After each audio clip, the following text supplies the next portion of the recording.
بسم کریے۔ اللہ الرحمن الرحیم۔ استفسار with ڈاکٹر ماہر ناصر۔ اس پروگرام کا یہ تیسرا سیشن ہے۔ جو آپ سوال پوچھنا چاہیں وہ اپنے ریز ہینڈ کے آپشن استعمال کر سکتے ہیں۔ اس کا آغاز کرتے ہیں۔ اس سے پہلے ایک چھوٹا سا نوٹ ہے، وہ یہ کہ تمام آپ سے گزارش ہے کہ کراس کوشچن کر سکتے ہیں، لیکن اس کو بحث کو اتنا طویل نہ کریں کہ وہ ایک مباحثے کی شکل اختیار کر دیں، اور پھر بہت سارے احباب ہمارے سوال کی لائن میں کھڑے ہوتے ہیں اور ان کے لیے ٹائم نہیں بچتا۔ سوالات کو ذرا مختصر رکھیں۔ سیشن کا آغاز ہم کرتے ہیں۔ سب سے پہلے اسید خان صاحب، اسید خان صاحب آپ اپنا سوال پوچھ سکتے ہیں۔ السلام علیکم۔ وعلیکم السلام ورحمۃ اللہ وبرکاتہ۔ جی خیریت سے ہیں عمار صاحب؟ یہ آپ کی دعا جی، الحمد للہ عنایت جی۔ جی عمار صاحب، میرا سوال تھوڑا دعوتی نقطہ نظر سے تھا۔ جیسے کہ میں انڈیا میں رہتا ہوں، اور انڈیا میں ہم ایک مخلوط معاشرے میں رہتے ہیں، یا ہندو مسلم سب رہتے ہیں۔ تو میرا سوال یہ تھا، کیا غیر مسلم ہمارے جو بھائی ہیں، کیا ان کو ہم دینی دعوت جب ہم دیں گے، تو دینی دعوت کا مطلب دینی اعتبار سے اس وقت ہم پر کیا یہ فرض ہے کہ ہم ان کے گھر گھر جا کر، یا انفرادی طور پر ان کو دینی دعوت پیش کریں؟ مطلب اس کی کیا حیثیت ہے؟ یا پھر ہم صرف اپنے ماتحتوں جو ہماری استطاعت میں ہیں ان کو بھی ہم دعوت دیں، تو کس اعتبار سے دیں؟ کیا ہم پر یہ ضروری ہو جاتا ہے؟ یا پھر آج کے دور میں جیسا کہ ذرائع ابلاغ کا نیٹ ورک اتنا ہو چکا ہے کہ ہر شخص کے پاس دین کی بنیادی دعوت پہنچ چکی ہے، تو کیا یہ بھی مان لیا جائے کہ دینی دعوت جو ہے کہ اب ہم سے ساقط ہو گئی ہے؟ جی یہ بہت اچھا سوال ہے۔ ساکت ہونے کا تو میں خیال میں نہیں کہا جا سکتا، اس لیے کہ وہ جو ذرائع ابلاغ سے چیزیں پہنچ رہی ہیں تو وہ بھی تو کوئی کوشش ہو رہی ہے، کوئی کچھ نہ کچھ لوگ کر رہے ہیں تو وہ پہنچ رہی ہے نا۔ ذرائع ابلاغ خود بخود تو کوئی کانٹینٹ جنریٹ نہیں کرتے، تو وہ بھی ایک ذریعہ ہے، اس راستے سے بھی ہو رہی ہے، اور ضروری پیغام، ضروری تعلیم، ضروری وضاحت اگر وہ پیش کی جا رہی ہے تو اس کی بھی اہمیت ہے۔ لیکن آپ کا سوال غالباً آ، یعنی شخصی طور پر انسانی روابط کے سطح پر ذمہ داری کے حوالے سے، تو جی اس جی میں جی ہاں، تو اس میں دیکھیں یہ تو دین نے ذمہ داری عائد نہیں کی کہ باقاعدہ غیر مسلموں کو دعوت دینے کی اپنی زبان سے یا اپنی رسائی کو استعمال کرتے ہوئے، وہ ہر آدمی کے ذمے ہے، اور ہر غیر مسلم کو اس طرح زبانی طور پر جا کر رسمن جیسے دعوت پیش کرنا یہ ذمہ داری ایسا نہیں ہے۔ یعنی اس میں ذمہ داری کے کچھ پہلو ہیں جو مسلمانوں نے بطور کمیونٹی کے انجام دینے ہیں۔ مثلا انہوں نے وہاں اپنی دینی شناخت کو اگر قائم رکھا، دینی تعلیم کا ایک نظام ہے، اور جو غیر مسلم دلچسپی رکھتے ہوئے پوچھنا چاہیں، پتہ کرنا چاہیں، ان کے لیے ایک مناسب انتظام ہو، تو کمیونٹی کے لیول پر یہ کافی ہے۔ شخصی طور پر تو بہترین نمونہ ہمارے جیسے جو یعنی اس موجودہ دور میں جو غیر مسلم ممالک میں مسلمان رہتے ہیں، ان کے لیے سیدنا یوسف علیہ السلام کا اسوہ وہ بہت عمدہ ہے۔ یعنی جہاں موقع ملے اور مناسب انداز میں بات کہنے کی ایک تحریک پیدا ہو، اور یہ لگے کہ مخاطب جو ہے وہ سننے پر بھی اس وقت آمادہ ہے، تو اس موقع پر اچھے انداز میں، بھلے انداز میں دعوت پیش کر دی جائے۔ نہیں، اصل میں عمار صاحب، میں نے اس لیے پوچھا ہے چونکہ اب میرے پڑوس میں، میری تجارت کے اندر جو میرے غیر مسلم بھائیوں سے تعلقات ہیں، تو یہ سوال بار بار ہوتا ہے، کہیں ایسا تو نہیں کہ کل اللہ تعالیٰ کے یہاں میری اس بات سے پر پکڑ ہو کہ جو یعنی میری زندگی کا اکثر و بیشتر حصہ جن کے ساتھ گزرا ہے، میں نے ہی ان کو جو ہے کہ دینی دعوت نہیں پہنچائی۔ اور یہ سوال اس لیے بھی ہے کہ میں نے کہیں اشرف علی تھانوی صاحب کا ایک ملفوظ پڑھا تھا، جس میں آپ نے کہا تھا، انہوں نے تو تقریباً 70-80 سال پہلے یہ بات بتائی تھی کہ چونکہ ذرائع ابلاغ کا نیٹ ورک گھر گھر پہنچ چکا ہے، تو بنیادی دعوت تو ہر انسان کو پہنچی چکی ہے، چاہے ہماری جانب سے پہنچی ہو، چاہے جو دشمنان اسلام کی جانب سے پہنچی ہو، بہرحال اساسی دعوت تو پہنچ ہی چکی ہے۔ اس لیے میں نے یہ سوال جی نہیں، وہ درست ہے جو آپ نے بات کہی، میں نے اسی کو دونوں پہلوؤں کو میں نے کوشش کی ہے کہ وہ یعنی ان میں ایک تطبیق پیدا ہو جائے. یعنی جو عمومی دعوت پہنچی ہوئی ہے، لوگ واقف ہیں، مطلع ہیں کہ یہ اسلام کی دعوت ہے اور یہ مسلمان ہیں. ظاہر ہے وہ مسلمانوں کے ایفرٹ سے ہی پہنچی ہے نا. تو ایک جی ذمہ داری اس حد تک انجام ہو جاتا، انجام یعنی دے دی گئی ہے، اور مزید بھی ظاہر ہے اس کی کوشش ہے. اور انفرادی طور پر شخصی رابطوں کی سطح پر اب وہ ہر آدمی نے مناسب موقع دے کر اور مناسب ماحول دے کر، وہ صرف یعنی یہ اہم ہے بات سمجھنا کہ وہ ایک رسم پوری کرنا نہیں ہے کہ ہم نے جا کر رسماً کسی کو زبان سے کہنا ہے کہ ہاں بھئی ہم مسلمان ہیں اور تم مسلمان ہو جاؤ اس میں اللہ کی. یہ رسم پورا کرنا دعوت نہیں ہے. اس میں یہ دیکھنا کہ کون سا موقع مناسب ہے، کب وہ سننے کے لیے متوجہ ہوگا، اور کس اسلوب میں بات کہنی چاہیے، کتنی دفعہ کہنی چاہیے. تو یہ ساری چیزیں، اس کا تعلق حکمت سے ہے. تو فرض کیجئے آپ کا ایسے ماحول میں ہے کہ ساری زندگی آپ کو نہیں لگتا کہ کسی آدمی سے ایسے ماحول میں بات کرنے کا موقع پیدا ہوا ہے جس میں آپ اس کو اس طرح سے دعوت دے سکیں، تو اس میں آپ پر کوئی ذمہ داری نہیں ہے، آپ پر کوئی قصور نہیں. آپ نے اپنے عمل سے، اپنے قول سے اسلام پر عمل کر رہے ہیں، تو یہ بھی ایک دعوت ہے.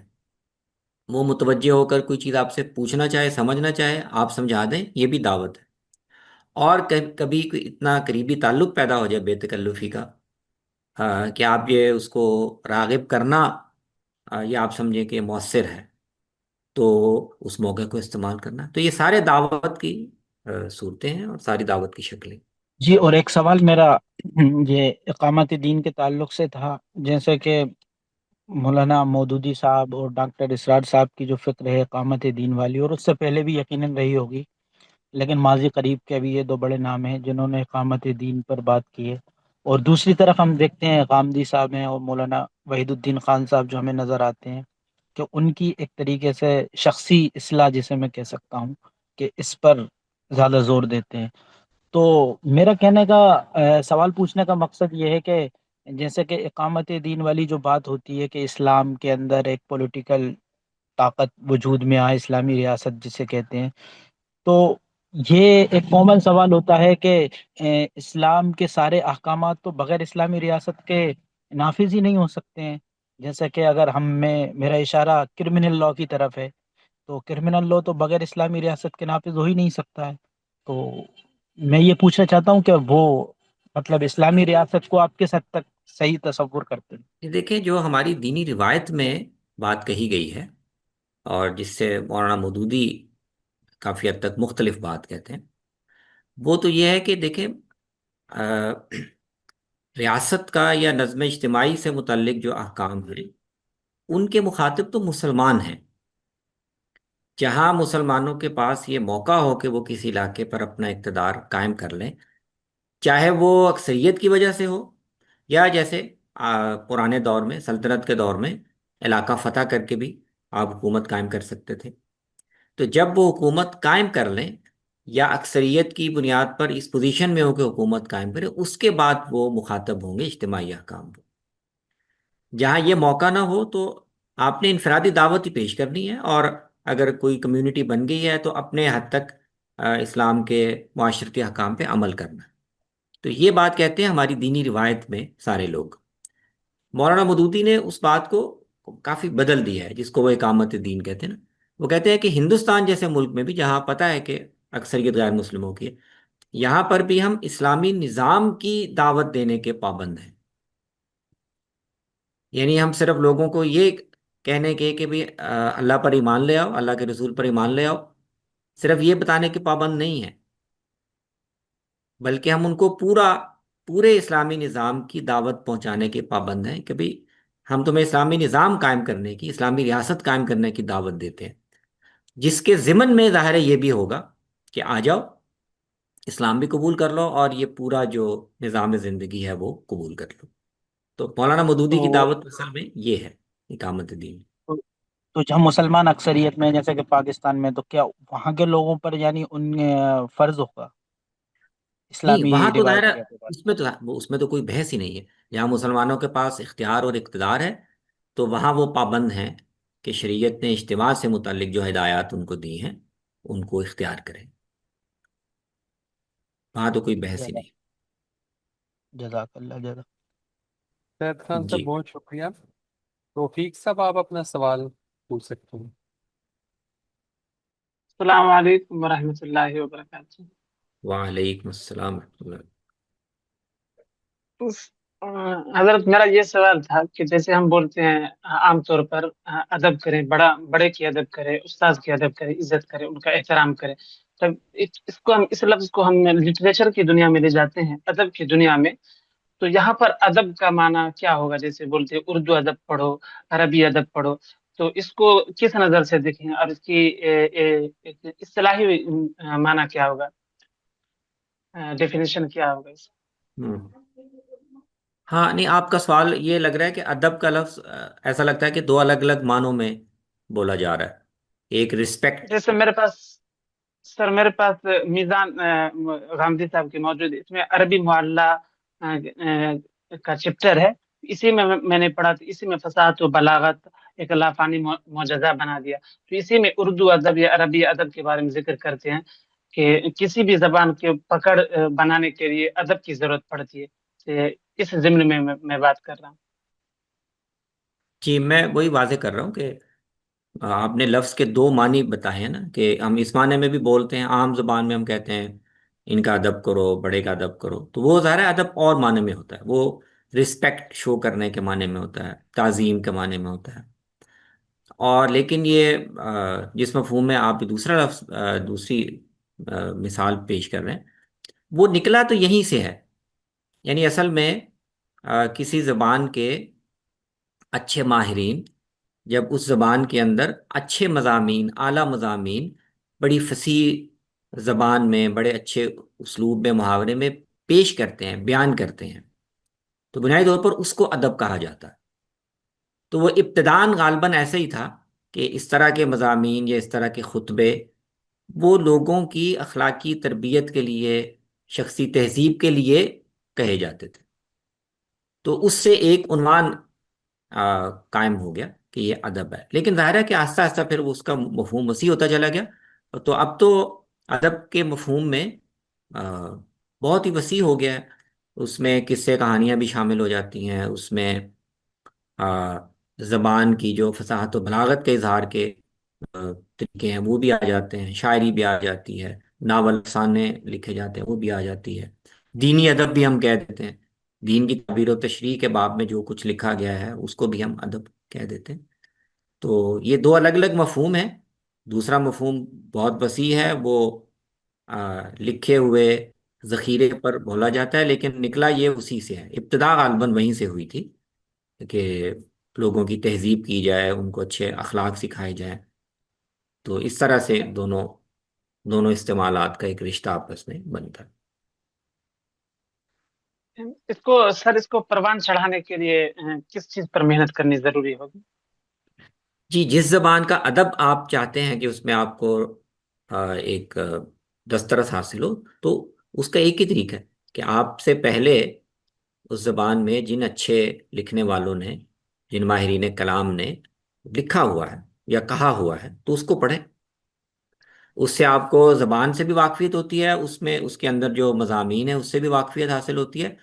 اور چونکہ یہ ذخیرہ ایک پوری قوم اور اس کے تمدن اور اس کے ثقافت اور اس کے انداز فکر کی بھی ترجمانی کرتا، تو کسی زبان کا ادب پڑھنے سے آپ کو اس پورے معاشرے کے انداز فکر اور اس کے خیالات کا بھی علم حاصل ہوتا ہے.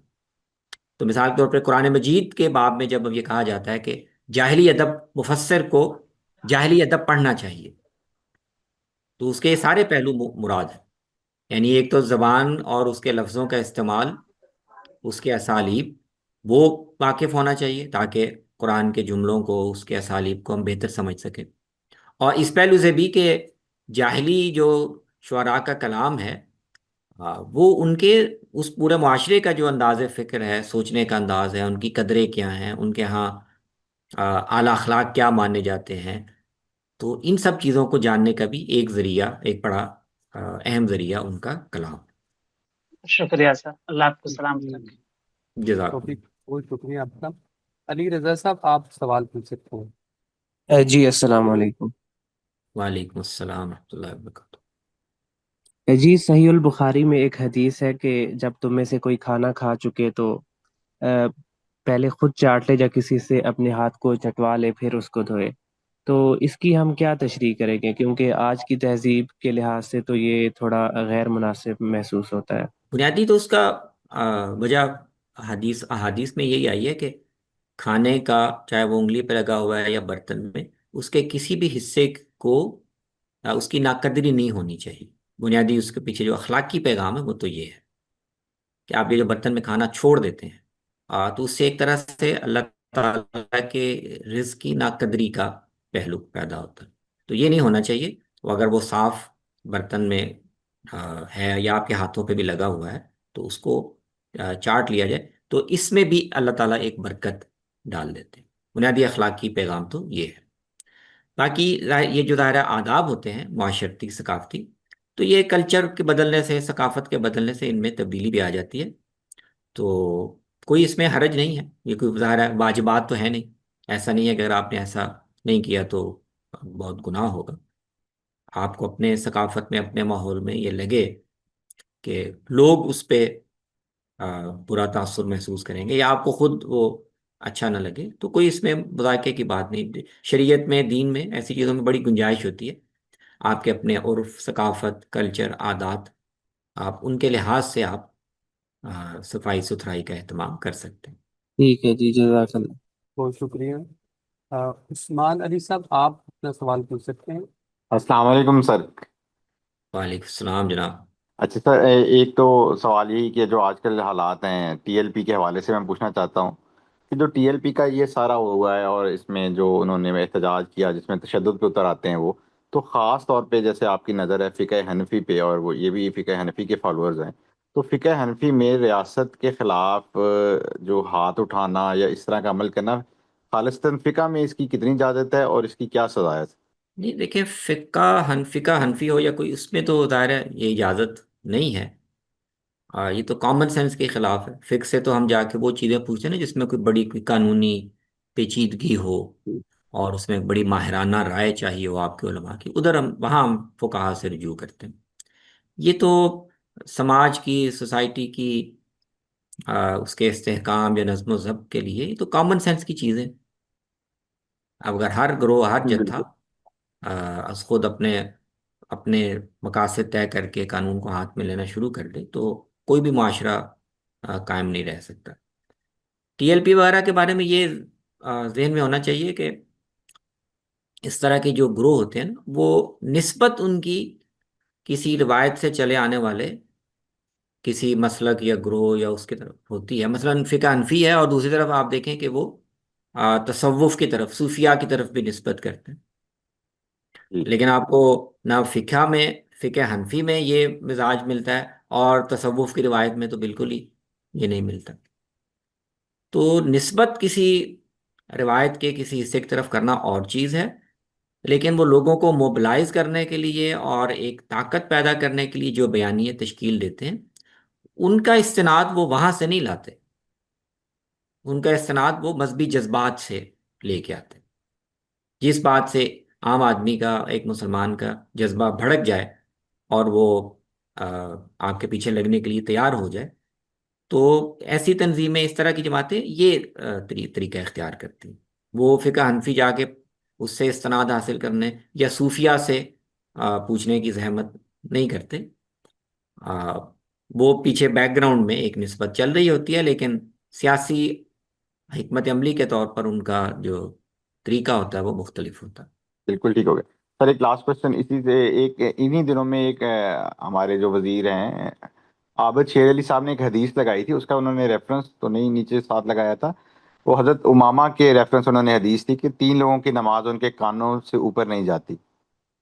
اس میں ایک لکھی تھی کہ جی بھاگا ہوا غلام جب تک اپنے مالک کے واپس نہ آ جائے، دوسرا تھا وہ عورت جس کا شوہر اس پر ناراض ہو اور وہ رات اسی حال میں گزارے، اور تیسرا اور وہ امام جس کی امامت سے اس کی قوم خوش نہ ہو۔ سر ایک تو اس کے اسناد، کیونکہ اس پہ خاص طور پہ جو ہمارا لبرل طبقہ ہے وہ تو فوراً کہے گا دیکھیں یہاں تو غلام کو جو ہے اگر وہ جان بچا کے کہیں نکل بھی جاتا ہے آزادی کے لیے تو وہ اس کو تو کنڈیم کیا گیا ہے۔ اس کا سر پلیز، تھینک یو۔ جی نہیں، یہ روایت تو یعنی صحیح مستند روایت ہے. آ، اس کی سند وغیرہ اس وقت ظاہر میرے سامنے نہیں ہے، لیکن یہ مضمون بیان ہوا ہے. اور لیکن وہ تینوں باتیں ان میں کوئی ایسی اعتراض کی بات نہیں ہے. دیکھیں، غلام، کس غلام کو یہ کہا گیا ہے کہ وہ اگر بھاگ جائے گا تو اس کی نماز قبول نہیں ہوگی؟ یہ وہ غلام ہے جس کو اس کے مالک نے اس دور کے قانون، ضابطوں، سماجی اخلاقیات کے مطابق ادائیگی کر کے اس کو خریدا، اور وہ اس قانونی نظام میں اس کی ملکیت ہے. تو اسلام نے اگر تو یہ اقدام، جیسے مثلا دیکھیں نا، سود کے بارے میں نبی صلی اللہ علیہ وسلم نے یہ فیصلہ کر دیا کہ آج کے بعد کوئی سود جس کے ذمہ بھی واجب الادا ہے وہ اس کو دینے کا پابند نہیں ہے. تو اس کے بعد تو کوئی اگر سود کا مطالبہ کرتا تو وہ مجرم ہو جاتا. لیکن غلامی کے بارے میں ہمیں معلوم ہے کہ اس طرح کا کوئی اعلان نہیں کیا گیا کہ آج کے بعد جتنے غلام ہیں وہ آزاد ہیں. اگر یہ اعلان کر دیا جاتا کہ آج کے بعد غلام بالکل جو بھی ہیں وہ آزاد ہیں اور اب غلامی آ، وہ غیر قانونی ہو گئی ہے، تو پھر یہ حدیث نہ کہی جاتی، پھر یہ نہ کہا جاتا کہ جو غلام بھاگ گیا. یہ اصل میں اس قانونی اور اخلاقی سٹرکچر کے اندر بات کی جا رہی ہے کہ غلام جس کو مالک نے خرید کر اپنی ملکیت میں لے کے آیا ہے، تو وہ جب تک آزادی حاصل کرنے کے جو طریقے مقرر کیے گئے ہیں اس رواج میں، اس عرف میں، یا شریعت نے آ کے کچھ انٹروڈیوس کروائے ہیں، اس کے مطابق آزادی حاصل نہ کر لے تو وہ پابند ہے. وہ اگر چھوڑ کے بھاگ گیا ہے تو اس نے قانون کی اور ضابطے کی خلاف ورزی کی. تو آج ہمارے لیے اس لیے یہ قابل اعتراض ہے کہ آج اب تو غلامی ہے نہیں نا، ہم نے قانونی طور پر اللیگل قرار دیا. تو آج تو ظاہر ہے یہ حدیث اس طرح اپلائی نہیں ہوگی. آج تو یہ ہے کہ اگر کسی نے کسی کو غلام بنا کے رکھا ہوا ہے تو وہ مجرم ہے، اور غلام کو حق ہے کہ وہ بھاگے. بالکل ٹھیک، جزاک اللہ. ابراز صاحب آپ سوال پوچھ سکتے ہیں. جی السلام علیکم، میری آواز آ رہی ہے؟ جی وعلیکم السلام ورحمۃ اللہ. سر میرا سوال ہے کہ جب یہ کہا جاتا ہے کہ حدیث کے اندر دین بیان نہیں ہوا، تو اس کے بعد یہ والی چیزیں جیسے کہ نماز اور باقی نیک اعمال کا ثواب کتنا ہوگا، یا پھر ابھی جو پچھلا سوال کیا گیا تھا کہ اگر کوئی غلام جو ہے بھاگ جاتا ہے تو اس کی نماز بھی قبول نہیں ہوگی، تو اس طرح کی چیزیں پھر اس کو بھی دین کہا جائے گا کیونکہ یہ تو حدیث کے اندر بیان ہوئی ہے؟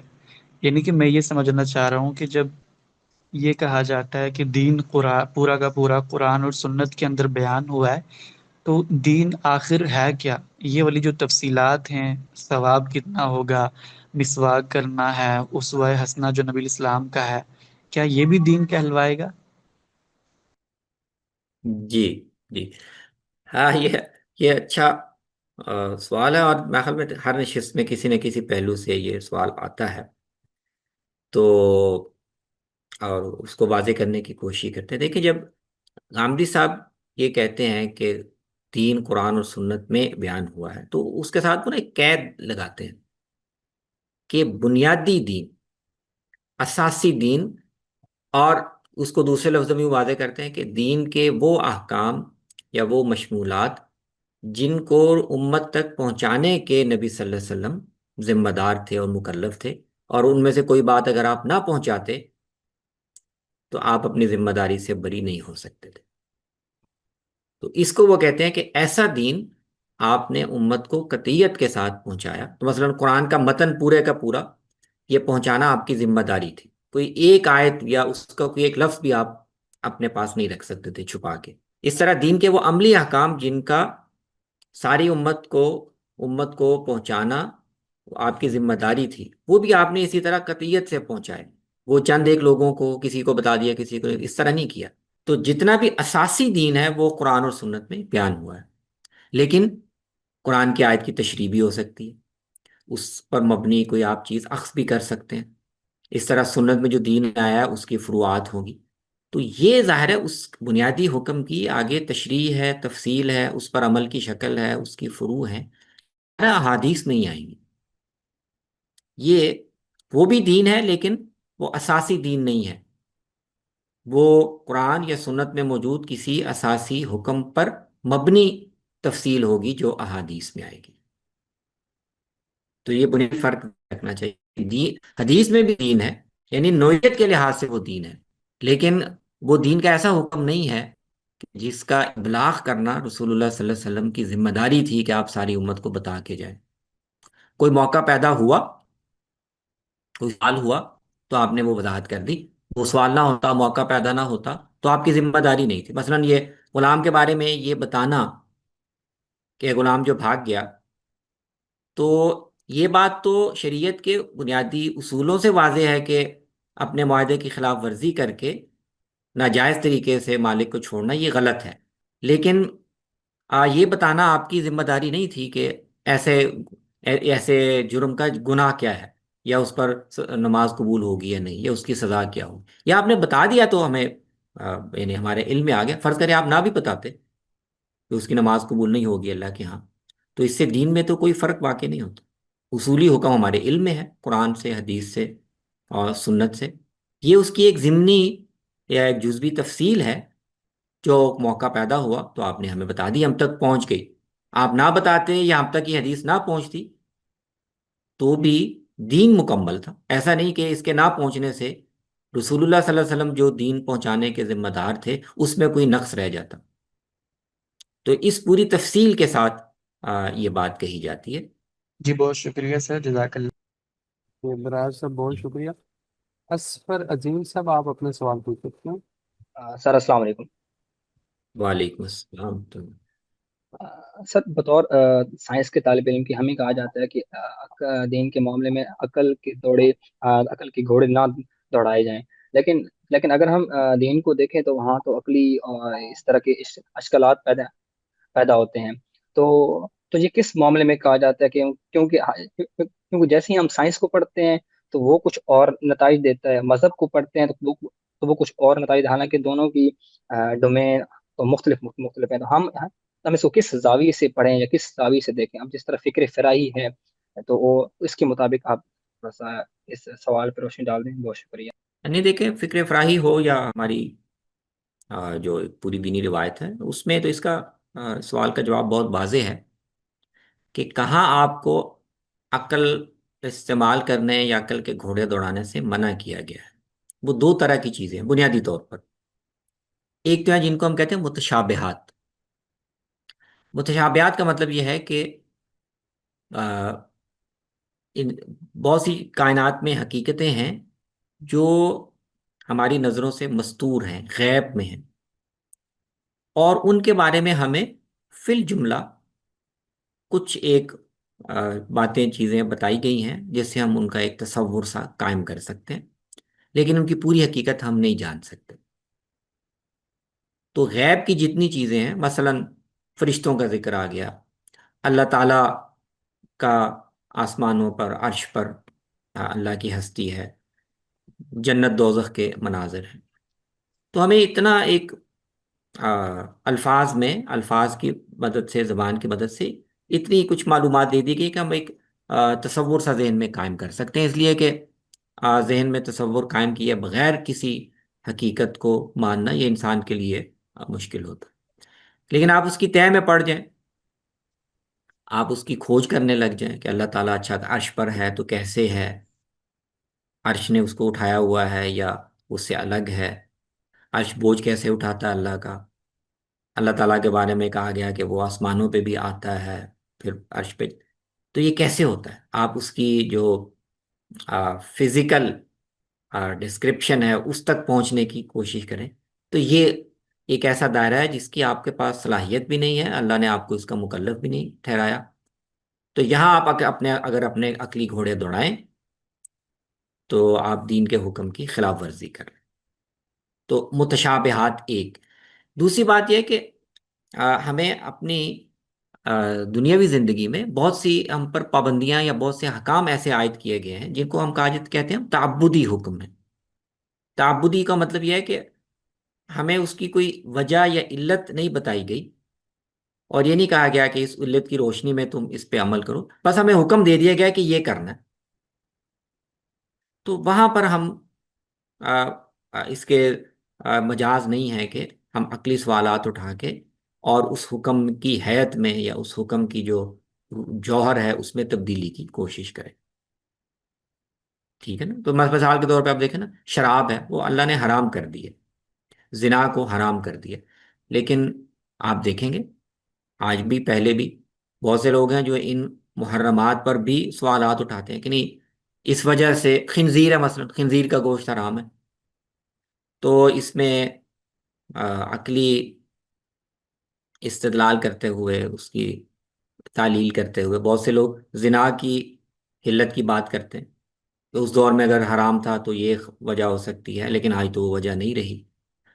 وہ اس دور میں خنزیر کا گوشت اس وجہ سے منع کیا گیا ہو، لیکن آج اگر ہم اچھے صاف ستھرے خنزیر پال لیں تو آج ہم کھا سکتے ہیں. شراب کی اسی طرح حلت کی باتیں بہت سے لوگ کرتے ہیں. تو یہ وہ چیزیں ہیں کہ حرمتیں یا اس طرح کی جو پابندیاں ہیں جو تعبدی ہیں، جن کو ہم ویسے ہی ماننے کے پابند ہیں، تو ان میں بھی عقل کے گھوڑے نہیں دوڑانے چاہیے. تو یہ دو بڑے دائرے ہیں. ان کے علاوہ آپ نے دین کو سمجھنا ہے، بات کا مطلب سمجھنا ہے، یا ایسے احکام جن کی بنیادی علت پر ہے اور وہ علت اشارے میں، الفاظ میں یا احکام کے مجموعے میں ہمیں بتا دی گئی ہے، تو وہاں تو عقل سے کام لینا، عقل کو استعمال میں لانا، وہ تو ہماری ذمہ داری ہے. بہت شکریہ سر. جی بہت شکریہ. محمد اکرما صاحب نے ہینڈ ریز کیا تھا، لیکن نیٹ کی کنیکٹیوٹی کے مسائل ہیں تو انہوں نے اپنا سوال چیٹ باکس میں لکھا ہے، میں آپ کے سامنے پیش کر دیتا ہوں. سورہ المعارج کی جی شاید یہ آیت ہے، اس میں وہ کہتے ہیں کہ اس آیت نزاعۃ للشوا، جی قرأت کے بارے میں اختلاف پایا جاتا ہے. ہم قرأت حفص کے مطابق اسے نزاعتن نصب کے ساتھ رکھتے ہیں، جی جبکہ باقی تمام قراء حضرات اسے نزاعتن رفع کے ساتھ پڑھتے ہیں. جی جی لیکن قدیم مفسرین و قراء رفع کو ہی اختیار کرتے ہیں اور رفع کو ہی قرأت عامہ قرار کرتے ہیں. تو وہ کہتے ہیں اس جی. سے سوالات پیدا ہوتے ہاں نہیں، لیکن وہ سوال اگر بتائیں تو کیا پیدا ہوتا ہے؟ اگر تو قرآت کے اختلاف سے متعلق سوال ہے تو السلام علیکم. یعنی یہ. وعلیکم السلام. اللہ کرے میرا انٹرنیٹ صحیح چل رہا ہو. سر آپ کو اللہ خوش رکھے. سر میرا سوال اصل میں یہ تھا کہ جو قرأت عامہ ہے نا، مولوی صاحب کہتے ہیں کہ قرأت عامہ ہمیشہ سے ایک ہی چلتی آ رہی ہے، اور وہی جو جی قرأت متواترہ ہے جو عوام کے اندر رائج ہے، وہی قرأت عامہ ہے. جی آ، اور باقی قراء حضرات نے اپنا اختیار استعمال کر کے دوسرے الفاظ میں کچھ مطلب قرأت کا اختلافات پیدا کیے ہیں، ٹھیک ہے. لیکن جی سوال یہ ہے کہ باقی جو ہمارے قدیمی مفسرین ہیں وہ اس کو قرأت عامہ کہہ رہے ہیں، نزاعتن کو وہ جی قرأت عامہ قرار نہیں دے رہے، بلکہ امام ابن جریر تبری جو ہے وہ تو نزاعتن کو پڑھنا ناجائز قرار دیتے ہیں. تو جی میرا سوال یہ ہے کہ اگر یہ قرأت عامہ ہے اور یہ متواتر چلی آ رہی ہے، تو اس کے بارے میں یہ سوال نہیں پیدا ہونا چاہیے تھا کہ کوئی اس کو قرأت عامہ نہیں کہہ رہا، باقی دوسری قرأت کو قرأت عامہ کہہ رہے ہیں. اگر میں سوال واضح کر سکوں تو. جی جی بالکل بالکل واضح ہے. تو اس میں یہ سمجھ لیں کہ اصل میں ہمارے مفسرین یا قراء جب یہ عامہ کا لفظ استعمال کرتے ہیں اور غامدی صاحب جس مفہوم میں استعمال کرتے ہیں ان میں اس میں تھوڑا فرق ہے. عامہ کا مطلب تو ہوتا ہے نا اکثر، عربی میں عامہ کا مطلب ہے اکثر، عامت الناس، عامت العلماء، عامت اہل علم، مطلب اکثر اہل علم. تو ہمارے جو مفسرین ہیں یا علماء قرات، جب وہ یہ کہتے ہیں کہ علیہ، جیسے تبری تو عام استعمال کرتے ہیں، قرأ العامہ، علیہ قراءت العامہ، تو وہ ان کے سامنے وہ مختلف قراء ہیں جو مختلف شہروں میں تھے اور جن کی نسبت سے قرآن مجید کو، اس کے متن کو پڑھنے کی ایک روایت چلی آ رہی ہے. تو مثلا 10 بڑے قاری ہیں مثال کے طور پر یا 20 ہیں، تو وہ جب کہتے ہیں کہ عامت القراء یہ پڑھ رہے ہیں، تو اس سے ان کی مراد یہ ہے کہ یہ جو بڑے قراء ہیں، مکہ میں یہ ہیں، شام میں یہ ہیں، یہ ان میں سے اکثر نے ایسے پڑھا ہے. تو ظاہر ہے اس لحاظ سے اگر 20 میں سے 12 15 نزاعتن پڑھ رہے ہیں تو وہ کہیں گے کہ یہ قرأت العامہ ہے. 2 4 5 یا فرض کریں ایک نے، حفص نے اس طرح پڑھا ہے تو وہ عامہ کی قرأت نہیں ہے. تو ان کی اصطلاح مختلف ہے. غامدی صاحب قراء کے جو ائمہ یا قرأت ہیں یا قراء ہیں، ان کے لحاظ سے یہ لفظ نہیں بولتے. وہ یہ کہتے ہیں کہ اصل میں یہ جو جس کو ہم حفظ کی روایت کہتے ہیں، یہ عالم اسلام کے بیشتر حصوں میں عام لوگوں، عام مسلمان بھی تو قرآن پڑھتے ہیں نا. قراء اپنے طور پر تدریس میں اور قرآت کی کلاسوں میں اور حفظ کی کلاسوں میں پڑھتے ہوں گے، لیکن عام مسلمان بھی قرآت قرآن مجید ہمیشہ پڑھتے رہے ہیں. تو عام مسلمانوں کی سطح پر اس وقت بھی یہ ہمارے سامنے حقیقت ہے کہ بعض علاقوں کو چھوڑ کر تو پورے عالم اسلام میں حفظ کی قرآت کے مطابق عام مسلمان قرآن پڑھتے ہیں. اور تاریخ میں تسلسل سے غامدی صاحب کا یہ یعنی اس بیان کا دعویٰ یہ ہے کہ ہمیشہ ایسے ہی پڑھتے رہے ہیں، اور اس لیے پڑھتے رہے ہیں کہ سیدنا عثمان نے جب ایک قرآت پر مصحف مرتب کیا تو پھر اس کے ساتھ معلمین بھیجے مختلف شہروں میں، تو ان معلمین کے ذریعے سے عام لوگوں کے اندر جو قرآت رائج کی گئی وہ یہی تھی. اس لیے اسی رائج کردہ انہی کی کوششوں سے یہی قرآت رائج ہوئی اور وہ ہم تک پہنچی ہے. تو وہ جب قرأت العامہ کہتے ہیں تو اس کا مطلب ہوتا ہے کہ عام مسلمانوں میں جو قرأت پڑھی جا رہی ہے وہ یہ ہے، اور اس کے مقابلے میں قراء کی جماعت میں یا علم قرأت کے ماہرین کے ہاں جو دوسری مختلف قرأتیں پڑھی جا رہی ہیں وہ الگ. تو اس سے میرے خیال میں آپ اس کی رائے سے اختلاف یا اتفاق کر سکتے ہیں، لیکن آپ کو بات سمجھنے میں میرے خیال میں مدد مل جائے گی. جی بہت شکریہ اکرم صاحب. اسفر عظیم صاحب آپ اپنا سوال پوچھ سکتے ہیں. السلام علیکم. وعلیکم السلام ورحمۃ اللہ. عمار صاحب سے میرا سوال یہ ہے کہ سر یہ جو ایک امپرسنل گاڈ اور پرسنل گاڈ کے حوالے سے میرا آپ سے کویشچن ہے کہ امپرسنل گاڈ جو ہوتا ہے وہ تو چلیں ہم دنیا میں کہہ لیں کہ تھوڑی سی تدبر کی نظر ڈالتے ہیں تو ہمیں پتہ چل جاتا کہ کوئی نہ کوئی اس کا بنانے والا ہے، مطلب یہ خود سے نہیں بن سکتی.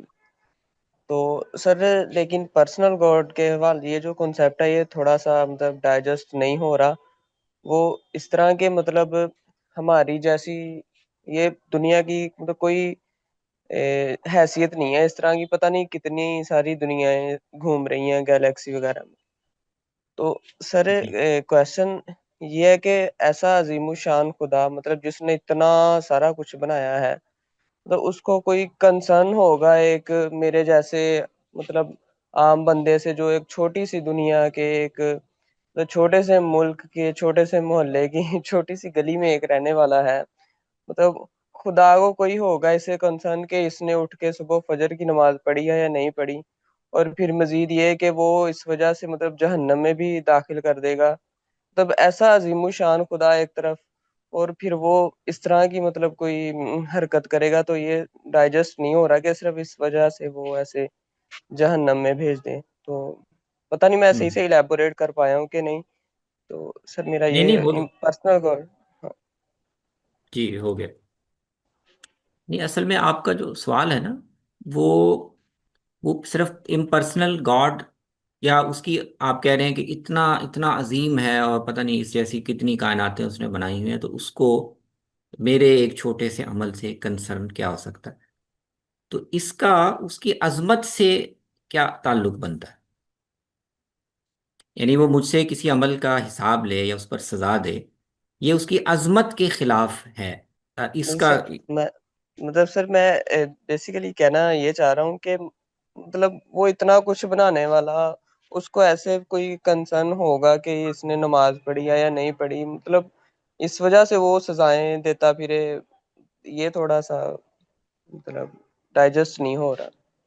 ہاں نہیں پھر اب سوال اصل میں پھر یہ بن جاتا ہے نا کہ اللہ تعالیٰ کو اصل میں وہ کتنا بڑا ہے یا کتنا چھوٹا ہے، یہ کائناتیں یہی ہے یا بہت زیادہ ہے، اس کو ایک طرف رکھ دیں. سوال تو سادہ سا یہ بنتا ہے کہ میں اگر کوئی عمل کرتا ہوں تو اللہ تعالیٰ کو اس سے کیوں دلچسپی ہے کہ یہ اس نے عمل کیوں کیا یا نہیں کیا، اور میں اس پر اس سے پوچھوں. یہ سوال بنتا ہے نا، میرے عمل سے اللہ تعالیٰ کو کیا دلچسپی، یہ سوال بنتا. تو اس میں تو یعنی اس میں دیکھیں نا جواب میں یہ پوچھا جا سکتا ہے کہ اللہ کو اگر اس میں دلچسپی ہے، وہ ہستی ایسی ہے کہ وہ میرے عمل کو دیکھتی بھی ہے اور اس کا حساب کتاب یا بدلہ یا اس کی جزا سا دینا چاہتی ہے، تو اگر وہ ہستی ایسی ہی ہے تو میری خواہش سے یا یہ کہ مجھے برا لگتا ہے، مجھے اپنی آزادی پر ایک قدغن لگتی ہوئی دکھائی دیتی ہے، تو یہ میں اپنے ایک سبجیکٹو احساس کے تحت کیسے اس حقیقت کو یا اس کو ڈینائی کروں کہ نہیں وہ ہستی ایسی کیوں ہے؟ یعنی خدا اگر جیسی ہے ہمیں اس کو ویسے ہی ماننا ہے نا. تو اگر ہمیں ظاہر ہے میرے پاس یا آپ کے پاس کسی کے پاس بھی خدا کو جاننے کا کوئی براہ راست وسیلہ نہیں ہے، ہماری کسی کی ملاقات نہیں ہوئی، ہم نے اپنے علم سے رسائی کر کے تحقیق نہیں کی کہ خدا کیسا ہے. ہمیں کسی خبر جی سے، جس مذہبی روایت سے بھی ہم متعلق ہیں، ہمیں اس کے ذریعے سے بتایا جاتا ہے کہ وہ خدا ایسا ہے. تو سوال یہ ہے کہ خدا کا تصور کیا ہمیں خود مجھے خود وضع کرنا چاہیے کہ خدا ایسا ہونا چاہیے، یا میرے تصور کے مطابق خدا ایسا ہونا چاہیے تو میں اس خدا کو مانوں، یا یہ کہ جس مذہبی روایت پر، اس کے مستند ہونے پر، اس کے سکہ ہونے پر مجھے اعتماد ہے، وہ جیسے بتائے کہ خدا ایسا ہے اس کو ماننا چاہیے. سے جس مذہب پر ہمیں اعتماد ہے ظاہری بات ہے اسی کو ہی فالو کرنا چاہیے. تو پھر ماننے کی حد تک تو مجھے اگر اسلام پر اعتماد ہے تو اسلام نے جیسا تعارف کروایا ہے خدا کا وہ اس کو ماننا چاہیے. البتہ یہ ایک دوسری بات ہے کہ اللہ کی صفات اور اس کی ہستی کے بارے میں دل میں کھٹک اور سوالات پیدا ہوتے ہیں لازماً. اللہ کی صفات میں اور اس ہستی میں اور ہمارا جو ذہنی کیپیسٹی ہے حقیقتوں کو سمجھنے کی، اس میں بہت غیر معمولی فرق ہے. تو ہمیں ساری اس کی صفات کیسے ظاہر ہو رہی ہیں کیسے نہیں ہو رہی، یہ بالکل ہماری جو عقلی استعداد ہے اس سے بہت باہر کی چیز ہے. تو بے شمار سوالات پیدا ہوتے ہیں، صفات کے باہمی تعلق کے بارے میں پیدا ہوتے ہیں. تو وہ یہ سوال پیدا ہونا یا ایک اضطراب سا پیدا ہونا، یہ کوئی ایمان کی منافی نہیں ہے. لیکن ہر دوسرا آدمی، ہر آدمی کے ذہن میں سوال پیدا ہوتا ہے کہ ہم اتنی بڑی آزمائش میں پڑ گئے ہیں تو اللہ تعالیٰ کو آخر کیا ضرورت تھی ہمیں اس آزمائش میں ڈالے، یہ پیدا ہوتا ہے نا سوال. تو دیکھنا ہی چاہیے کہ یہ سوال پیدا ہونا تو کوئی بری بات نہیں، شریعت نے بھی، دین نے بھی اس پر کوئی ہمیں وعید نہیں سنائی کہ اس دین میں خیال کیوں آیا. یہ جب اللہ تعالیٰ سے ملاقات ہوگی ہم پوچھ بھی سکتے ہیں. لیکن اس دنیا میں جتنی تھوڑی سی زندگی کے لیے ہم آئے ہیں اس میں اگر ہم بتایا گیا کہ سمجھ میں آ رہا ہے یا نہیں آ رہا، اطمینان کلی ہو رہا ہے کہ نہیں ہو رہا، لیکن یہ آزمائش ہے اور یہ تمہیں بتایا جا رہا ہے اللہ ایسا ہی ہے، وہ غفور الرحیم بھی ہے لیکن وہ ذو انتقام بھی ہے، بدلے بھی لیتا ہے، وہ انعام بھی دے گا لیکن وہ سزا بھی دے گا. تو اس کی یہ صفتیں سامنے رکھو اور عمل یہ بتایا گیا، یہ ذمہ داری پوری کرو ورنہ جواب دینا پڑے گا. تو عملاً ہمارے پاس چارہ کوئی نہیں ہے اس کے سوا کہ اگر ہمیں اس پیغام کے مستند ہونے پہ یقین ہے تو سوالات پیدا ہونے کی وجہ سے ہم اس ذمہ داری سے یا اس مورل رسپانسبلٹی سے جان چھڑا نہیں سکتے. تو دونوں چیزیں ساتھ چلتی رہیں، کوئی اس میں کوئی مذائقہ نہیں، سوال بھی رہیں ذہن میں. صوفیہ تو بہت اس کے لیے حیرت کی ایک تعبیر بھی استعمال کرتے ہیں. تو آپ بہت غور کریں تو الٹیمیٹلی اللہ تعالیٰ کی صفات اور اس کے افعال کے بارے میں آدمی ایک جگہ پہ جا کے حیرت کا شکار، یعنی سمجھ میں نہیں آتی. یہ ایمان کے منافی نہیں ہے، لیکن اس کی بنیاد پر آپ اس ذمہ داری سے اگر گریز اختیار کر لیں کہ اچھا بھی میں یہ کرتا ہی نہیں، اگر مجھے بتایا گیا ہے کہ نماز پڑھو ورنہ مواخذہ ہوگا، تو میری سمجھ میں تو نہیں آتا کہ کیوں اللہ کو یہ ضرورت ہے مواخذہ، اس لیے میں نماز نہیں پڑھتا. تو کیا یہ کل اللہ تعالیٰ کے سامنے جواب دینے کے لیے یہ عذر کافی ہوگا؟ نہیں کافی ہوگا. کل میں اللہ سے یہ نہیں کہہ سکوں گا کہ مجھے یہ سمجھ میں نہیں آ رہا تھا کہ آپ کو آخر مجھے نماز پڑھنے کا حکم دینے کی ضرورت ہی کیا ہے، اس لیے میں نے نہیں پڑھی. تو ان دونوں چیزوں میں اگر ایک توازن رکھتے ہوئے دونوں چیزیں ساتھ چلاتے رہیں، سوال بھی ذہن میں رکھیں، حیران بھی ہوتے رہیں، لیکن اگر اللہ نے نماز کا کہا ہے تو نماز پڑھ لیں. صاحب یہی بہت بہت شکریہ ہے. جی. محمد عامر محمود صاحب، آپ اپنا سوال پوچھ سکتے ہیں. السلام علیکم ورحمۃ اللہ وبرکاتہ. وعلیکم السلام ورحمۃ اللہ. سر امید کرتا ہوں کہ آپ خیریت سے ہوں گے. جی اللہ کا کرم ہے جی، الحمدللہ. جناب میرا سوال یہ ہے کہ ایک عام طالب علم میں اور ایک دین کے طالب علم میں کیا فرق ہونا چاہیے؟ اور اسی سوال کا حصہ ہے کہ اس وقت جو عالم دین کورس کا حصہ ہیں، جو لوگ بھی، جتنے لوگ بھی اور جہاں جہاں سے بھی عالم دین کورس کا حصہ بننے کے بعد ان کی زندگی میں کیا تبدیلی واقع ہونی چاہیے؟ چونکہ میں بھی اس کورس کا حصہ ہوں، لیکن میں دیکھ رہا ہوں کہ جو تبدیلی واقع ہونی چاہیے طالب علموں میں وہ ابھی تک آئی نہیں ہے۔ تو اس پر مختصر سی وضاحت فرما دیں، اور یہ لازمی بتائیے گا کہ عام طالب علم میں اور دین کے طالب علم میں کیا فرق ہونا چاہیے۔ شکریہ۔ دیکھیں، دین کا طالب علم سے مراد آپ کا اشارہ اگر یہ ہے کہ جو لوگ باقاعدہ ایک عالم بننے کے لیے کسی تعلیمی یا تربیتی سلسلے میں شریک ہوئے ہیں، تو ظاہر ہے وہ دونوں حوالوں سے ان میں تبدیلی آنی چاہیے اور امپروومنٹ ساتھ ساتھ ہونی چاہیے۔ علم کے پہلو سے بھی ظاہر ہے وہ اب ایک عام آدمی نے، وہ تو دین سیکھنے کے لیے تو جتنی محنت چاہیے، اور محنت کے بعد ان کے مہارت میں، ان کے علم میں، ان کے جو کیپیسٹی ہے اس میں امپروومنٹ ہونی چاہیے۔ اس کا جائزہ تو ظاہر ہے آپ کا جو سسٹم ہے وہ لیتا رہتا ہے، تو وہ اس پہلو سے وہ دیکھتا رہتا ہے کہ سال کے بعد ان کو جو سیکھنا چاہیے تھا وہ سیکھا یا نہیں سیکھا، یا کوئی کمی رہ گئی ہے۔ تو علمی لحاظ سے تو ظاہر ہے آ، اس پہلو سے بہتری آنی چاہیے، اور کردار اور ذہنی رویے کے لحاظ سے یہ ایک الگ چیز ہے، اور یہ ضروری نہیں ہے کہ محض علم سے یا سیکھ لینے سے وہ چیزیں پیدا ہو جائیں۔ آپ جس فرق کی طرف اشارہ کر رہے ہیں، مجھے اندازہ ہے یہ ہر جگہ جہاں پر بھی دینی تعلیم کا نظام ہے وہاں پر یہ فرق اور یہ فاصلہ ہمیں نظر آتا ہے کہ دین اگر آپ سیکھ رہے ہیں تو دین جس طرح کی ایک شخصیت چاہتا ہے، دین جس طرح کا ایک کردار چاہتا ہے، دین آپ کے احساسات میں جس طرح کی پاکیزگی چاہتا ہے، اس پہ الگ سے ساتھ محنت کرنے کی ضرورت ہوتی ہے، اور آہستہ آہستہ وہ چیز پیدا ہو، لیکن اس پہلو سے امپروومنٹ ہونی چاہیے۔ اگر نہیں ہو رہی تو اس پر متنبع ہونا چاہیے اساتذہ کو بھی اور خود دین سیکھنے والوں کو بھی، اس لیے کہ دین کا علم خاص طور پر وہ اگر شخصیت کی تطہیر کے بغیر اور کردار کی پاکیزگی کے بغیر حاصل کیا جا رہا ہے تو وہ الٹا فتنہ ہے اور الٹا وبال ہے۔ تو عملاً اس کی شکل یہی ہے کہ طلباء بھی متنبع رہیں، اور جو اساتذہ ہیں وہ بھی ان کو متنبع کرتے رہیں کہ اس پہلو سے بھی اپنا جائزہ لیتے رہیں، اور جو جتنا اہتمام ہو سکتا ہے سسٹم میں اس تنبیہ کا یا تذکیر کا یا وہ پاکیزگی پیدا کرنے کا بھی کچھ نہ کچھ اہتمام ساتھ کرتے رہیں۔ ٹھیک ہے، بہت شکریہ، آپ کی بات واضح ہے۔ یہ بہت شکریہ جی۔ ابراز صاحب آپ اپنا سوال پوچھ سکتے ہیں۔ جی سر، میرا چھوٹا سا سوال یہ ہے کہ کیا کوئی شخص مسلمان ہوتے ہوئے بھی قرآن کی کسی آیت سے اختلاف کر سکتا ہے؟ یعنی کہ قرآن میں جو مدعا بیان ہوا ہے وہ اس کو سمجھ آ رہا ہے، اس نے سب چیزیں پڑھی ہیں، سب چیزیں سمجھ آ رہی ہیں، لیکن وہ عقلی طور پر اس کو مطمئن نہیں کر پا رہی۔ جیسے مثال کے طور پہ قرآن میں بیویوں کو مارنے کا حکم ہے کہ پہلے آپ بسترے سے الگ کرو، پھر آخری مرحلے میں جا کے ان کو مار بھی سکتے ہو، لیکن عقلی طور پر اگر کسی شخص کو بات جو ہے سیٹسفائی نہیں کرتی تو کیا وہ اس سے اختلاف رکھ سکتا ہے مسلمان ہونے کے باوجود؟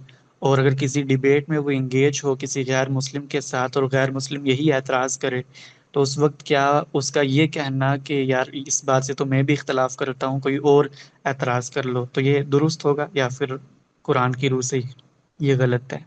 نہیں، دیکھیں، قرآن کی کوئی بات یا اس کی حکمت سمجھ میں نہیں آ رہی، وجہ یا اس پہ اطمینان نہیں ہو رہا، تو کھٹک پیدا ہونا یا یہ ایک سوال ذہن میں ہونا کہ اللہ تعالیٰ نے ایسا کیوں کہا ہے، اس میں یہ تو آپ کے بس کی چیز نہیں ہے نا۔ یہ تو اگر آپ کے ذہن میں سوال پیدا ہو گیا عقلی حوالے سے، اخلاقی حوالے سے یا کسی اور حوالے سے، تو سوال تو ذہن میں پیدا ہونا، یہ تو میں اپنی مرضی سے نہ سوال پیدا کرتا ہوں نہ اس کو ختم کر سکتا ہوں۔ تو اگر نہیں اطمینان نہیں ہو رہا تو ایک سوال کے طور پر رہے، اس میں تو کوئی یعنی ایسی خرابی کی بات نہیں ہے۔ لیکن آپ اختلاف اس معنی میں کر رہے ہیں کہ ہاں اللہ تعالیٰ نے یہ کہا تو ہے لیکن میں نہیں مانتا، یہ تو ایمان کے منافی ہو جائے۔ اللہ تعالیٰ سے یا اللہ کے رسول سے اس طرح اختلاف نہیں کر سکتے۔ آپ یہ کہہ سکتے ہیں کہ اللہ حکم تو اللہ نے دیا ہے اور میں آ، اس کی اس کی نفی نہیں کرتا، لیکن یہ سمجھ میں نہیں آ رہا کہ اللہ تعالیٰ نے ایسا یہ حکم کیوں یا یہ اجازت کیوں دی ہے، تو کھٹک ہے میرے ذہن میں۔ غیر مسلم کوئی سوال کرتا اس سے بھی آپ کہہ سکتے ہیں کہ میں اس پہ خود مطمئن نہیں، اس لیے میں اس کا جواب نہیں دے سکتا، یہ بھی آپ کہہ دیں، کوئی اس میں حرج کی بات نہیں۔ لیکن اس مفہوم میں یا ان معنوں میں اختلاف نہیں کر سکتے کہ میں اللہ کے حکم میں اس لیے نہیں مانتا کہ مجھے سمجھ میں نہیں آ رہا۔ بہت سے لوگ بہت سے لوگ اس کی بھی میں سمجھتا ہوں ایک گنجائش ہے، علمی طور پر وہ ٹھیک نہیں ہے۔ بہت سے لوگ ایسے اس طرح کے مواقع پہ کوئی بات کی یا آیت کی ایسی تعویل کر لیتے ہیں جو علمی طور پر ٹھیک نہیں ہے۔ تو یہ علمی طور پر تو غلط ہے، لیکن یہ یعنی جس کو آپ اختلاف یا انکار کہہ رہے ہیں اس کے مقابلے میں پھر بھی وہ ایک بہتر، آپ یہ فرض کر لیتے ہیں کہ نہیں یہ سمجھ میں تو سمجھ تو لوگ ایسے رہے ہیں، لیکن یہ لگتا نہیں کہ اللہ تعالیٰ نے ایسا کہا، اس لیے اس کا مطلب یہ ہوگا۔ تو خود کو مطمئن کرنے کے لیے چلیں یہ بھی ایک جگہ ہے جو علمی طور پر ٹھیک نہیں ہے، لیکن یہ مان کر اور سمجھ کر کہ اللہ نے کہا ہے، اس سے پھر آپ ایمان کے اندر رہتے ہوئے اختلاف اس طرح نہیں کر سکتے کہ میں مانتا نہیں اس کو۔ جی بہت شکریہ سر، جزاک اللہ۔ بہت شکریہ آپ کے سوال کرنے کا عمران صاحب۔ خلیل الرحمان صاحب آپ اپنا سوال پوچھ سکتے ہیں۔ السلام علیکم۔ وعلیکم السلام ورحمۃ اللہ۔ سر میرا سوال یہ ہے کہ کیا اسلام میں کسی حکومتی اقدام کے خلاف پرامن احتجاج کرنے کی اجازت ہے؟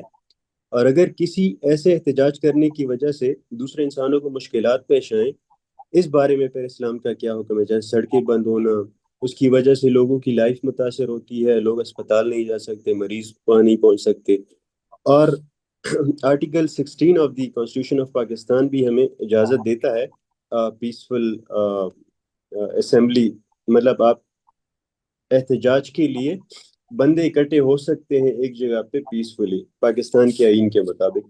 اور اس کے علاوہ کسی حکومتی اقدام کے خلاف احتجاج کی کیا محدودات ہونی چاہیے، اور ہمیں اس معاملے میں کس قسم کی آزادیاں حاصل ہیں؟ کیا ہم اپنے موقف کو مؤثر انداز میں حکومت کے آگے رکھ سکتے ہیں، حکومت کو مجبور کر سکتے ہیں کہ وہ ہمارے کسی صحیح یا قانونی حق کو مان لے؟ سمپلی عوام اپنا آئینی و قانونی حق حکومت سے کیسے منوائے؟ اسلام کی اس میں کیا گائیڈ لائنز ہیں؟ دیکھیے اس میں دو باتیں ہیں، ایک ہے حکومت کے کسی موقف سے یا کسی پالیسی سے اس پر آپ اس سے اختلاف رجسٹر کروانا چاہتے ہیں، یا اس پر احتجاج آپ سمجھتے ہیں کہ ناانصافی ہوئی ہے، احتجاج کرنا چاہتے ہیں، تو اختلاف رجسٹر کروانے کے لیے یا احتجاج کرنے کے لیے بہت سے لوگ اکٹھے ہو کے اپنا احتجاج رجسٹر کروائیں، سڑکوں پہ نکل آئیں، مظاہرہ کریں، جلوس نکالیں، ریلی نکالیں، اس کی تو ظاہر ہے ہمارے آئین قانون میں بھی اجازت دی گئی ہے، لیکن وہ ان شرائط کے ساتھ ہے جو آپ ذکر کر رہے ہیں۔ اس کے نتیجے میں لوگوں کی لائف ڈسٹرب نہیں ہونی چاہیے، اور اسلام کی بھی یہی تعلیم ہے۔ نبی صلی اللہ علیہ وسلم نے تو جہاد پہ جانے والوں کو لشکروں سے کہا کہ لشکر جو جائیں اور وہ راستے میں ایسا طریقہ اختیار کریں پڑاؤ ڈالنے کا کہ لوگوں کی گزرگاہ رک جائے، وہ گزرگاہ ہے اور اس پہ لشکر نے قبضہ کر کے وہاں اپنا پڑاؤ ڈال لیے، اب لوگ بیچارے گزر نہیں سکتے، یا اس طرح کا کوئی اور حرکت کریں تو ان کا جہاد نہیں ہے، فلا جہاد لہو۔ لوگوں کو اس طرح بے وجہ مشکل میں ڈالنے اور ان کی معمولات ڈسٹرب کرنے کی وجہ سے ان کا جہاد ضائع ہو جائے گا اگر انہوں نے ایسا کیا۔ تو یہی تعلیم احتجاج، مظاہرے، جلسے، جلوس کے لیے۔ ایک تو یہ بات، دوسری بات یہ کہ یہ جو ہے نا اپنا موقف منوانے کے لیے احتجاج کرنا یا جلوس نکالنا، یہ تو غلط، غیر آئینی بھی ہے اور غیر اخلاقی بھی ہے۔ حکومت نے فیصلہ کیا کرنا ہے اور پالیسیاں کہاں طے ہونی ہے، اس کا ایک باقاعدہ فورم بنا ہوا ہے، پارلیمنٹ ہے۔ تو حکومت کے کسی فیصلے میں تبدیلی کروانی ہے یا اس پالیسی کو آپ سمجھتے ہیں کہ وہ دوبارہ اس پر بات ہونی چاہیے، تو اس کا پلیٹ فارم پارلیمنٹ ہے۔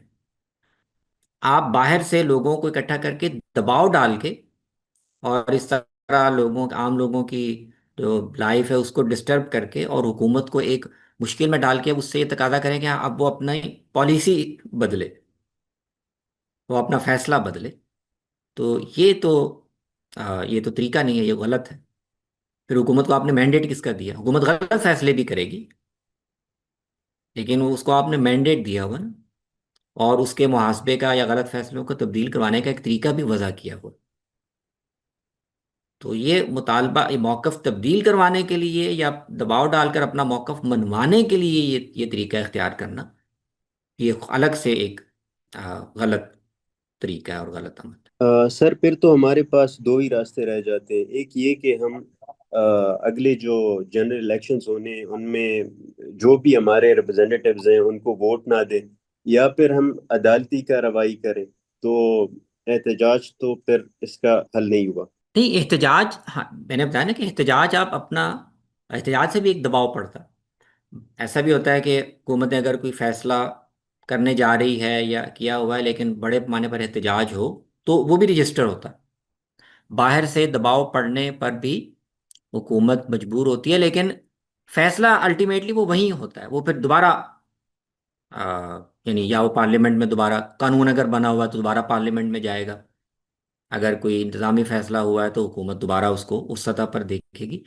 تو آپ حکومت کو نظر ثانی پر آمادہ کرنے کے لیے احتجاج کریں، یہ تو ٹھیک ہے، لیکن یہ کہ فیصلہ فرض کریں قانون پارلیمنٹ نے بنایا ہے اور آپ احتجاج کر کے کہیں کہ نہیں، وہ ہم جو کہہ رہے ہیں وہ اس کے مطابق آپ قانون کو ختم کر دیں یا بدل دیں، تو وہ تو پھر جمہوریت کا کوئی معنی نہیں ہوا۔ اگر آپ نے جو ادارے کو مینڈیٹ دیا ہوا ہے اس کو آپ کام نہ کرنے دیں۔ Okay sir, thank you. Khalil صاحب بہت شکریہ۔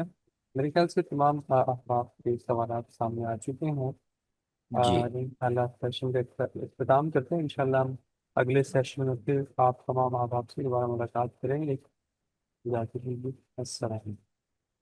بہت شکریہ، فی امان اللہ جی، السلام علیکم و رحمۃ اللہ۔